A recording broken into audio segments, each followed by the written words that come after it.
Hello students, welcome to our channel How to Simplify. Please subscribe to our channel and like our videos. This is our video on process costing and treatment of abnormal gain. For more queries, kindly mail on the given email ID. Good morning students. I hope जो कल हमने आपको काम दिया था वो आपने कर लिया होगा। आज हम अपना नेक्स्ट जो है टॉपिक वो स्टार्ट करेंगे। अगला टॉपिक है एबनॉर्मल इफेक्टिव्स, एबनॉर्मल गेन्स भी कहते हैं इसे। Sometimes actual wastage in a process it is less than the normal wastage या फिर नॉर्मल लॉस। ठीक है, उस केस में हम क्या करते हैं, एबनॉर्मल इफेक्टिव्स कैलकुलेट करते हैं। ठीक है, इस केस में क्या होता है कि जो आपने गुड्स एक्चुअल में जो प्रोड्यूस हुए हैं उनकी जो वेस्टेज, एक्चुअल वेस्टेज है वो कम आती है नॉर्मल वेस्टेज से जो हमने कैलकुलेट करी है। इसका फॉर्मूला क्या है, abnormal effectives is equal to actual output minus normal effectives. ठीक है, या फिर दूसरा फॉर्मूला है इसका normal wastage minus actual wastage. इसको हम एग्जांपल लेकर समझते हैं। सपोज 5000 यूनिट्स एक रॉ मटेरियल के हमने इंट्रोड्यूस किए हैं। ठीक है, और पास्ट एक्सपीरियंस के बेसिस पर हमें पता है कि नॉर्मल वेस्टेज जो है वो 5% एस्टिमेट होती है, जबकि उसकी एक्चुअल आउटपुट है 4800 यूनिट्स। सबसे पहले हम नॉर्मल वेस्टेज कैलकुलेट कर लेंगे, वो आएगा 5000, उसका 5% यानी कि 250 यूनिट्स। और एक्चुअल वेस्टेज हम कैसे निकालेंगे, इनपुट माइनस आउटपुट। इनपुट हमारा था 5000 यूनिट्स का, ठीक है, और जो हमारा आउटपुट आया वो है 4800 units, so it is equal to 200 units. ठीक है, एबनॉर्मल इफेक्टिव्स हम कैसे कैलकुलेट करेंगे, normal wastage minus actual wastage. Normal wastage हमने जो अभी कैलकुलेट की है वो आई है हमारी 250 यूनिट्स, और एक्चुअल वेस्टेज जो है वो है 200 यूनिट्स। सो 50 यूनिट्स हमारे एबनॉर्मल इफेक्टिव्स आते हैं। नेक्स्ट हम करेंगे accounting treatment of abnormal effectives. Abnormal effectives के केस में जो नॉर्मल वेस्टेज अकाउंट है वो डेबिट हो जाएगा, और जो कंसर्न्ड प्रोसेस अकाउंट है उसे हम क्रेडिट कर देंगे, उसकी क्वांटिटी और रिलायजेबल वैल्यू अगर उसकी कोई है तो उसके साथ। ठीक है, अब इसको कैलकुलेट करना है। उसका फॉर्मूला क्या है, cost of normal effectives over normal effectives multiply by abnormal effectives, ये यूनिट्स में लेना है हमने। या फिर हम कैलकुलेट कर सकते हैं टोटल ऑफ प्रोसेस कॉस्ट, उसमें से जो रिलायजेबल वैल्यू है नॉर्मल वेस्टेज की वो माइनस कर दोगे, डिवाइडेड बाय इनपुट के units minus normal wastage multiply by abnormal effectives units में। ठीक है, अब इसके बाद जो भी वैल्यू हमने अब कैलकुलेट करनी है एबनॉर्मल इफेक्टिव्स की, उसमें स्टेप 1 है कि आप जो प्रोसेस अकाउंट है उसको डेबिट कर दोगे, और क्रेडिट क्या होगा, एबनॉर्मल इफेक्टिव्स अकाउंट। ठीक है, उसके बाद जो रिलायजेबल वैल्यू है एक्चुअल वेस्टेज की वो हमने नॉर्मल वेस्टेज अकाउंट में क्रेडिट कर देनी है। उसके बाद नेक्स्ट स्टेप है जो डेबिट बैलेंस है नॉर्मल वेस्टेज अकाउंट का, which is excess of quantity and value of normal wastage over actual wastage, इसे हमने ट्रांसफर कर देना है एबनॉर्मल इफेक्टिव्स अकाउंट में। इसके बाद जो क्रेडिट बैलेंस है नॉर्मल इफेक्टिव्स अकाउंट का, वो जो बच जाएगा बैलेंस, वो हमने costing profit and loss account में ट्रांसफर कर देना है। इसको अब आप एक क्वेश्चन एग्जांपल लेके समझो। स्टूडेंट्स, अब हम इलस्ट्रेशन नंबर 8 करने जा रहे हैं।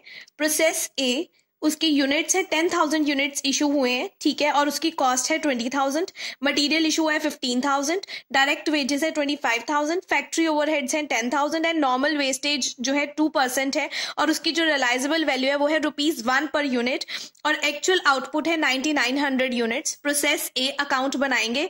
यूनिट्स इशू हुए 10,000, उसकी कॉस्ट गिवन है 20,000, मटीरियल्स 15,000, वेजेस डेबिट साइड पे जाएंगी 25,000, factory overheads being an expense debit side पर 10,000। बाय नॉर्मल वेस्टेज में जाएंगे, 10,000 यूनिट्स है, उसका 2% हम कैलकुलेट कर लेंगे, वो आएगा 200, और उसकी रिलायजेबल वैल्यू थी ₹1, तो ये कॉस्ट हो गई 200। बाय नेक्स्ट प्रोसेस अकाउंट हमें आउटपुट गिवन था ऑलरेडी क्वेश्चन में 9900। ठीक है, उसके बाद अब हम कैलकुलेट करेंगे एबनॉर्मल इफेक्टिव्स। एबनॉर्मल इफेक्टिव्स कैसे कैलकुलेट करते थे हम, इनपुट हमें गिवन है 10,000 units, output is also given 9900 units. Normal wastage पहले कैलकुलेट कर लेंगे, 10,000 का 2% 200 यूनिट्स। एक्चुअल वेस्टेज कैसे आएगी, इनपुट माइनस आउटपुट, यानी कि 10,000 माइनस 9900, 100 यूनिट्स हमारी जो है एक्चुअल वेस्टेज आई है। एबनॉर्मल इफेक्टिव्स का क्या फॉर्मूला था, normal wastage minus actual wastage, यानी कि 200 माइनस 100, तो 100 यूनिट्स जो है हमारे एबनॉर्मल इफेक्टिव्स आ गए हैं। अब हम इसकी वैल्यू कैलकुलेट कर रहे हैं। उसका फॉर्मूला क्या था? Total process cost minus realisable value of normal wastage over input minus normal wastage into abnormal effectives. Total cost ले लेंगे 20,000 प्लस 15,000 प्लस 25,000 प्लस 10,000 और उसमें से जो नॉर्मल वेस्टेज की कॉस्ट है 200 वो माइनस कर दोगे। ऐसे यूनिट्स ले लोगे। इनपुट थे 10,000 यूनिट्स, उसमें से नॉर्मल वेस्टेज की यूनिट्स 200 हम माइनस कर देंगे और उसको मल्टीप्लाई कर देंगे एबनॉर्मल इफेक्टिव्स के साथ। जो हमने अभी कैलकुलेट किया है वो है 100 यूनिट्स। ठीक है, ये आ जाएगा 69,800 ओवर 9,800 मल्टीप्लाई बाय 100। तो ये कॉस्ट हमारी आ रही है 712। अप्रोक्सीमेटली कॉस्ट हम इतनी ले लेंगे। ठीक है, उसके बाद ये कॉस्ट हम प्रोसेस ए अकाउंट में पुट कर देंगे टू एबनॉर्मल इफेक्टिव्स। हमारे एबनॉर्मल इफेक्टिव्स है 100 और उसकी कॉस्ट है 712। इसी तरह से अब हम कैलकुलेट कर लेंगे cost of actual output. 69,800 total process cost आई है और उसके बाद हमारे जो यूनिट्स आए थे इनपुट में से हमने माइनस की नॉर्मल वेस्टेज 9,800 और ये हमारे जो यूनिट्स हैं 9,900, इससे हम इसको मल्टीप्लाई कर देंगे तो ये हमारी कॉस्ट आ जाएगी 70,512। ये हम प्रोसेस ए अकाउंट में पुट कर देंगे। 70,512 ये यहाँ पर सॉल्व हो गया। उसके बाद अगला अकाउंट बनेगा normal wastage account. Normal wastage account में टू प्रोसेस ए अकाउंट, यहां से ये बैलेंस ट्रांसफर होके आया है। ठीक है, 200 यूनिट्स थे, उसकी रिलायजेबल वैल्यू थी 200 by cash cell of actual wastage. Actual wastage जो हमारी सेल हुई है वो है 100। ठीक है, तो ₹1 के हिसाब से उसकी कॉस्ट आ जाएगी 100। बाकी हम एबनॉर्मल इफेक्टिव्स में 100 जो है वो ट्रांसफर कर देंगे। अब आप एबनॉर्मल इफेक्टिव्स का अकाउंट देखो। प्रोसेस ए से ट्रांसफर होके आया है 100 और उसकी कॉस्ट थी 712। उसमें से नॉर्मल वेस्टेज अकाउंट से कितने आए हैं 100 और उसकी कॉस्ट कितनी है 100। तो बाकी हम costing profit and loss account में ट्रांसफर कर देंगे, वो वैल्यू है 612। ये हमारा क्वेश्चन था। नेक्स्ट क्वेश्चन है क्वेश्चन नंबर 10। ये दो पार्ट्स में डिवाइडेड है process A and process B. इस केस में नॉर्मल वेस्टेज है 2% ऑफ टोटल वेट और 10% स्क्रैप है। दोनों में से निकलेगा प्रोसेस ए और प्रोसेस बी में से। स्क्रैप की जो वैल्यू है ए की है 100 रुपीज पर केजी और बी की है 150 पर केजी। इतने पे सेल होगी स्क्रैप। मटेरियल कंज्यूम्ड है प्रोसेस ए का 1000, प्रोसेस बी का 70। दोनों की कॉस्ट गिवन है। ए की 120 है मटेरियल की कॉस्ट और प्रोसेस बी की है 70 की at the rate of 200। Wages इसकी गिवन है और मैन्युफैक्चरिंग एक्सपेंसेस। सबसे पहले प्रोसेस ए अकाउंट बनाएंगे टू मटेरियल। मटेरियल इसका हमें गिवन है 1000 एट द रेट ऑफ 120। ठीक है, वो आ जाएगा 1,20,000। To wages 17,500। मैन्युफैक्चरिंग एक्सपेंसेस है इसके 5,380। Loss normal wastage loss in weight जो है वो है 2%। 1000 का 2% आता है 20। इसकी कोई कॉस्ट रिलायजेबल वैल्यू नहीं गिवन है इसलिए इसको नहीं शो करोगे। By sale of scrap. Scrap है 1000 का 10% जो है सेल स्क्रैप है तो 1000 का 10% आ गया 100 और उसकी जो सेल वैल्यू है वो है 100 रुपीज पर केजी। 1000 इंटू 100 ये आ जाएगा 10,000। बाय प्रोसेस बी अकाउंट मतलब ये जो बैलेंस आएगा ये हम बी अकाउंट में ट्रांसफर कर देंगे। 1000 टोटल केजेस थे, उसमें से 20 जो है नॉर्मल लॉस है, 100 सेल ऑफ स्क्रैप। अब इसकी बैलेंसिंग फिगर आ गई 880 और इसकी बैलेंसिंग फिगर वैल्यू की आ गई 1,32,880। ये प्रोसेस बी अकाउंट में ट्रांसफर हो जाएगा। To process A account transfer होकर ये बैलेंस आ गया है। टू मटेरियल, इसका मटेरियल हमें गिवन था 70 और उसकी कॉस्ट गिवन थी 200।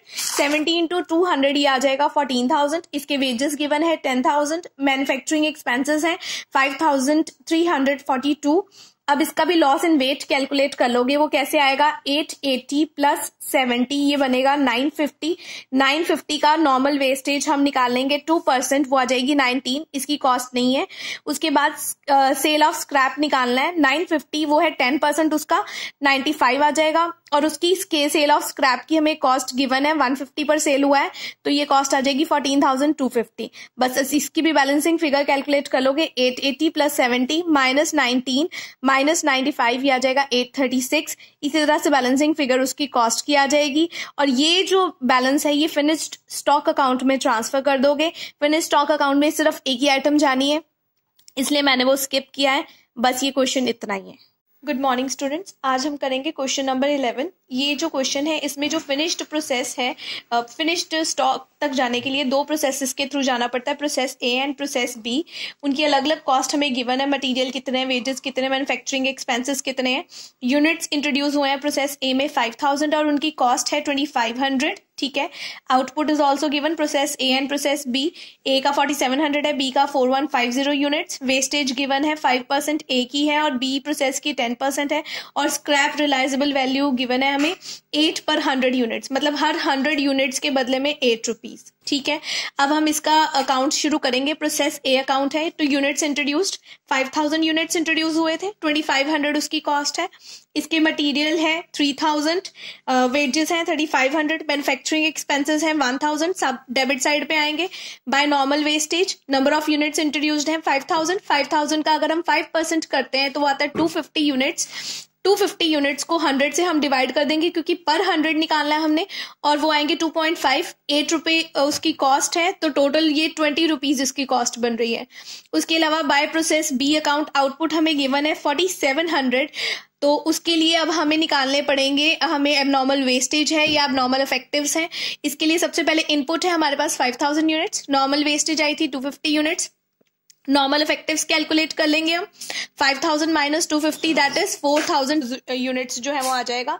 कॉस्ट इसकी निकाल लेंगे, टोटल प्रोसेस कॉस्ट, उसमें से जो रिलाइजेबल वैल्यू है नॉर्मल वेस्टेज की वो हम माइनस कर देंगे। टोटल कॉस्ट कैसे आएगी प्रोसेस की, 2500 प्लस 3000 प्लस 3500 प्लस 1000, उसमें से 20 जो नॉर्मल वेस्टेज की कॉस्ट है वो माइनस कर देंगे, तो ये आ जाएगी 9980। और एक्चुअल आउटपुट हमें ऑलरेडी गिवन है क्वेश्चन में 4700 यूनिट्स, तो अब नॉर्मल वेस्टेज आ रही है इस केस में 4750 माइनस 4750 यूनिट्स की जो है एबनॉर्मल वेस्टेज आ रही है। अब हम इसकी कॉस्ट कैलकुलेट कर लेंगे। हमने पीछे कॉस्ट निकाल ली है, वो आई थी नॉर्मल इफेक्टिव्स की 9980।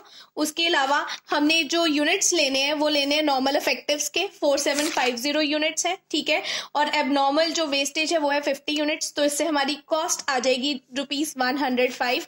उसे हम प्रोसेस ए अकाउंट में फिल कर देंगे। बाय एबनॉर्मल वेस्टेज यूनिट्स आए थे 50 और उसकी कॉस्ट आई थी 105, बाकी ये आ जाएगी हमारे पास बैलेंस। स्टूडेंट्स अब हम प्रोसेस बी अकाउंट शुरू करेंगे। प्रोसेस ए अकाउंट से बैलेंस ट्रांसफर होके आया है 4700 यूनिट्स और उसकी कॉस्ट थी 9875। उसके अलावा हम मटेरियल डाल देंगे प्रोसेस बी का 1500, वेजेस 2000 और मैन्युफैक्चरिंग एक्सपेंसेस है इसके 1000, ठीक है। अब इसकी नॉर्मल वेस्टेज कैलकुलेट कर लेंगे। 4700 इसकी नॉर्मल वेस्टेज थी 10%, तो आ रही है 470। इसकी कॉस्ट निकाल लोगे, 470 पर 100 निकालना है तो 100 से डिवाइड करोगे 4.7। 10 उसकी स्क्रैप वैल्यू रिलाइजेबल वैल्यू है, 47 आ रही है, ये कॉस्ट यहाँ चले जाएगी। उसके बाद अब इसमें भी अगेन इनपुट है 4700 यूनिट्स, नॉर्मल वेस्टेज 470 हम निकाल चुके हैं। नॉर्मल इफेक्टिव्स कैलकुलेट कर लोगे, input minus normal wastage that is 4700 minus 470, 4230 units. Again अब हम इसकी कॉस्ट कैलकुलेट कर लेंगे। टोटल प्रोसेस कॉस्ट ले लेंगे, वो है 14375। उसमें से जो रिलाइजेबल वैल्यू है नॉर्मल वेस्टेज की 47 वो माइनस कर देंगे, आ जाएगा 14328। एक्चुअल आउटपुट इसका हमें गिवन है, ये ऑलरेडी गिवन है 4150। एबनॉर्मल वेस्टेज आ रही है अगेन 4230 माइनस 4150, 80 यूनिट्स। अब हम इसकी कॉस्ट कैलकुलेट कर लेंगे। Cost of normal effectives over normal effectives multiply by abnormal wastage. Cost हम निकाल चुके हैं 14,328, उसको नॉर्मल इफेक्टिव्स हम पीछे निकाल चुके हैं 4230 और 80 हमारी एबनॉर्मल वेस्टेज आई है, तो इसकी कॉस्ट आ रही है 270। तो उस जो कॉस्ट हमने निकाली थी 271 उसको हम क्वेश्चन में पुट कर देंगे बाय एबनॉर्मल वेस्टेज। 80 यूनिट्स थे, 271 उसकी कॉस्ट थी, तो बाकी फिनिश्ड स्टॉक आ जाएगा, उसकी वैल्यू आ जाएगी बैलेंसिंग फिगर। अब हम करेंगे क्वेश्चन नंबर 13। इसमें जो हमारे प्रोसेस है वो है 3 प्रोसेस। मैंने 12th जो क्वेश्चन है वो नहीं किया है, वो तुम खुद करोगे। बिल्कुल जो हमने पीछे वाला क्वेश्चन किया उससे मिलता जुलता है, वो आप इजीली कर लोगे। हम क्वेश्चन नंबर 13 करेंगे। इसमें आइटम्स जो भी हैं वो 3 प्रोसेसेस के थ्रू पास ऑन करती हैं, process 1, 2 and 3। Direct material, wages and production overhead हमें जो है कंबाइंड गिवन है, बट उसके बाद में उसका ट्रीटमेंट ट्रीटमेंट गिवन है कि जो प्रोडक्शन ओवरहेड्स हैं वो 100% ऑफ डायरेक्ट वेजेस है, तो मतलब जितने भी प्रोसेसेस है उसका जो भी डायरेक्ट वेजेस है उसका 100% हम ले लेंगे। यूनिट्स जो इंट्रोड्यूस हुए हैं प्रोसेस 1 में वो है 1000 यूनिट्स और उनकी जो कॉस्ट है ₹3 पर ईच, ठीक है। और ये इसमें ये कि जो आउटपुट है हर प्रोसेस का वो नेक्स्ट प्रोसेस में पास ऑन होता रहता है, फाइनली फिनिश स्टॉक में वो कन्वर्ट हो जाता है, ठीक है। अब हम हमें इस क्वेश्चन का जो प्रोसेस 1, 2 एंड 3 का आउटपुट गिवन है, हर बार 1 का कितना है, 2 का कितना है, 3 का कितना है, उसके बेसिस पर पता लगेगा कि एबनॉर्मल वेस्टेज है या एबनॉर्मल इफेक्टिव्स हैं। Percentage of normal loss is also given. Process 1 की 5% है, 2 की 10% है, 3 की 15% है एंड वैल्यू भी उसकी गिवन है। 1 की है स्क्रैप वैल्यू जो नॉर्मल वेस्टेज है ₹2, सेकंड वाले प्रोसेस की 4 है और थर्ड वाले की 5 है। सबसे पहले प्रोसेस नंबर 1 से शुरू करेंगे। यूनिट्स हमने कितने इंट्रोड्यूस किए हैं इसके, ऑलरेडी हमें गिवन है 1000 यूनिट्स जो है हमने इंट्रोड्यूस किए हैं और उसकी कॉस्ट है ₹3। 1000 इंटू 3 3000। उसके अलावा हमें गिवन है डायरेक्ट मटेरियल प्रोसेस 1 का 2600, डायरेक्ट वेजेस हैं 2000 और जो प्रोडक्शन ओवरहेड्स लेने थे वो 100% ऑफ डायरेक्ट वेजेस हैं, दैट इज 2000, वो हम ले लेंगे, ठीक है। नॉर्मल वेस्टेज कैलकुलेट करनी है। 1000 यूनिट्स इंट्रोड्यूस किए हैं, उसके ऊपर 5% लगा लोगे तो ये आ जाएगी 50 यूनिट्स, ठीक है। और उसकी रिलाइजेबल वैल्यू है ₹2, 50 इंटू 2 यानी कि 100 आ गया, ठीक है। ये सारा अब हमने प्रोसेस 2 में ट्रांसफर करना है। प्रोसेस हमें आउटपुट गिवन है, हमारा आउटपुट है 950, नॉर्मल वेस्टेज ही उसमें कवर हो रही है, इसका मतलब ना इसमें अब नॉर्मल वेस्टेज है ना कोई इफेक्टिव्स है। आगे ये सीधा प्रोसेस 2 में ट्रांसफर हो जाएगा। अब हम शुरू करेंगे प्रोसेस 2 अकाउंट। प्रोसेस 2 अकाउंट पे आएंगे। प्रोसेस 2 अकाउंट पीछे से यूनिट्स ले लेंगे। 950 यूनिट्स थे, 9500 उसकी कॉस्ट थी। इसके डायरेक्ट मटेरियल है गिवन है 1980, वेजेस 3000, प्रोडक्शन ओवरहेड्स इसी का 100% 3000। नॉर्मल वेस्टेज ले लेंगे। 950 अगर हमारी यूनिट्स हैं और इस केस में वेस्टेज है 10%, 950 का 10% आया 95 और उसकी कॉस्ट है ₹4। 95 इंटू 4 करोगे तो आ जाएगा 380, ठीक है। बाय प्रोसेस 3 अकाउंट आउटपुट हमें गिवन है, यहाँ पर आउटपुट हमारा है 840। तो इस केस में अब हम कैलकुलेट करेंगे। इनपुट है हमारा 950, आउटपुट है 840, नॉर्मल वेस्टेज 950 का 10% आया 95। एक्चुअल वेस्टेज कैलकुलेट कर लेंगे। एक्चुअल वेस्टेज कैसे आती है, जो हमारी इनपुट है माइनस आउटपुट कर देंगे, 950 माइनस 840 दैट इज 110। तो अब नॉर्मल वेस्टेज आ रही है 110 जो है एक्चुअल वेस्टेज है और नॉर्मल वेस्टेज थी 95, तो इसका मतलब हमें अब नॉर्मल वेस्टेज आ रही है वो है 15 यूनिट्स की, ठीक है। इसकी कॉस्ट कैलकुलेट कर लेंगे।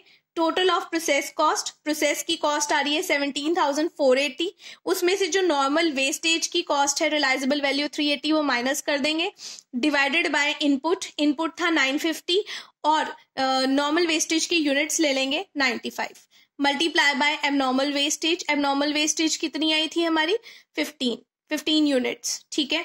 ये सॉल्व करोगे तो इसकी कॉस्ट आ जाएगी। अब ये एबनॉर्मल वेस्टेज हम प्रोसेस 2 में पुट कर देंगे। बाय एबनॉर्मल वेस्टेज उसके यूनिट्स थे 15 और उसकी कॉस्ट आई है 300। ये आउटपुट की यूनिट्स 840 ऑलरेडी गिवन थे और ये कॉस्ट जो है वो बैलेंसिंग फिगर कैलकुलेट हो जाएगी। अब हम जो बनाएंगे प्रोसेस 3 अकाउंट है, यहाँ से आउटपुट ट्रांसफर होकर प्रोसेस 3 में जाएगा। 840 यूनिट्स है और कॉस्ट है 16,800। डायरेक्ट मटीरियल 2962 गिवन है, वेजेस 4000 गिवन है, प्रोडक्शन ओवरहेड्स डायरेक्ट वेजेस का ही 100% है तो अगेन वो 4000 आएगी, ठीक है।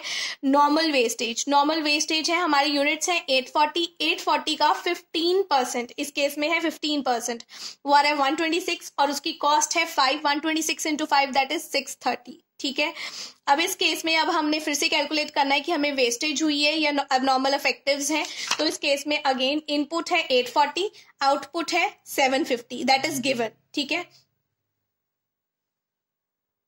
इनपुट इस क्वेश्चन में है 840 और आउटपुट है 750। अगेन नॉर्मल वेस्टेज कैलकुलेट कर ली थी हमने 126 यूनिट्स। एक्चुअल वेस्टेज कैसे है कि input minus output 840 minus 750 90 units आ रही है।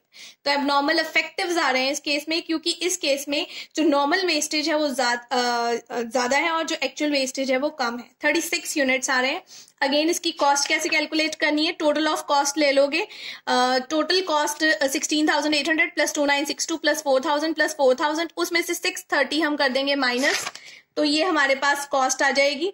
और इनपुट के यूनिट्स थे 840, उसमें से नॉर्मल वेस्टेज के यूनिट्स 126 माइनस कर देंगे, मल्टीप्लाई कर देंगे एबनॉर्मल इफेक्टिव्स की यूनिट्स के साथ, वो है 36 यूनिट्स। तो इस केस में ये कॉस्ट आ जाएगी 1368 रुपीज। इसको हम पुट कर देंगे टू एबनॉर्मल इफेक्टिव्स, क्योंकि ये डेबिट साइड पे आता है। 36 यूनिट्स है, उसकी कॉस्ट है 1368 बाय फिनिश स्टॉक। ये आउटपुट ऑलरेडी हमें गिवन है 750, और ये जो कॉस्ट है वो बैलेंसिंग फिगर कैलकुलेट हो जाएगी। अब इस केस में आगे है एबनॉर्मल वेस्टेज अकाउंट। ये गाइस हम पहले भी कर चुके हैं, तुम कर सकते हो इसको।